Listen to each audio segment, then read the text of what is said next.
بسم اللہ الرحمن الرحیم۔ السلام علیکم محترم ناظرین، کیا آپ ایسے بادشاہ کے بارے میں جاننا چاہتے ہیں جو کہ بحر اوقیانوس سے سندھ تک حکومت کرتا رہا اور 2 جنگوں کے بعد اس نے لیڈیا کو فتح کر لیا؟ تو دوستو ویڈیو سے رہیے کنیکٹ، مکمل ویڈیو دیکھیں تاکہ آپ کی معلومات میں اضافہ ہو سکے۔ چلیے دوستو چلتے ہیں ویڈیو کی طرف۔ کوروش اعظم یا سائرس اعظم نے ہخامنشی سلطنت کی بنیاد رکھی۔ اس کے عہد میں مشرق قریب کی تمام مہذب ریاستیں سلطنت کا حصہ بن گئیں۔ سلطنت بہت پھیلی اور اس نے مغربی اور وسطی ایشیا کے بڑے حصے کو فتح کر لیا۔ ایک وقت تھا کہ بحر اوقیانوس سے دریائے سندھ تک کوروش کی حکومت تھی۔ اس نے جو سلطنت قائم کی، تاریخ نے اتنی وسیع سلطنت پہلے نہ دیکھی تھی۔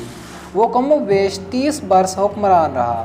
اس نے بابل فتح کر کے یہودیوں کو آزاد کر دیا تھا جو اس وقت سلطنت بابل کے غلام تھے۔ اس نے 3 بڑی سلطنتوں مدین، لیڈیا اور بابل کو زیر کر کے فارس کی چھوٹی سی ریاست کو ایک عظیم الشان سلطنت میں بدل دیا۔ انسانی حقوق، سیاسیات اور فوجی حکمت عملی میں کوروش اعظم کے کاموں اور صلاحیتوں کو تسلیم کیا جاتا ہے۔ کوروش کا باپ 559 قبل مسیح کے لگ بھگ فوت ہوا۔ اس کے مرنے سے قبل ہی وہ چھوٹی سی ریاست انشان پر تخت نشین ہوا جو مدین کے بادشاہ استاغس یعنی کہ اس کے نانا کے زیر اثر تھی۔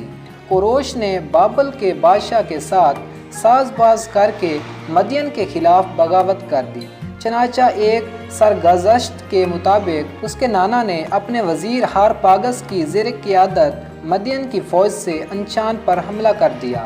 اس واقعے سے پہلے بابل اور مدین کی ریاستیں ہمیشہ ایک دوسرے کی حلیف رہی تھیں۔ آشوریوں کے زوال کے بعد صورتحال بدل گئی اور دونوں کے درمیان کشمکش شروع ہو گئی۔ کوروش نے اس سے فائدہ اٹھاتے ہوئے استاغس کے سالاروں کو اپنے ساتھ ملا لیا۔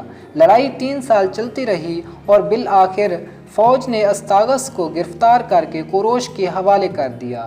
مدین کو ضم کر دیا گیا۔ صرف 2 جنگوں کے بعد وہ تمام تر لیڈیا کی حکومت پر قابض ہو گیا۔ البتہ یونانی مورخین کے مطابق فتح کے بعد لیڈیا کے باشندوں سے منصفانہ بلکہ فیاضانہ سلوک کیا گیا۔ اس کامیابی کے بعد سلطنت کی سرحدیں بحیرہ ایجین تک پھیل گئیں۔ لیڈیا کی سلطنت کے ساتھ ایشیائے کوچک اور یونانی مقبوضات کوروش کے قبضے میں آ گئے۔ چند سال بعد اس نے بابل کو بھی فتح کر لیا۔ تو دوستو اگر آپ کو یہ ویڈیو انفارمیٹیو لگی ہو، کائنڈلی چینل کو سبسکرائب کریں، ویڈیو کو لائک کریں، شیئر کریں اور کمنٹس میں اپنی رائے کا اظہار کریں۔ اپنا اور اپنے پیاروں کا رکھیے بہت سارا خیال۔ اللہ حافظ۔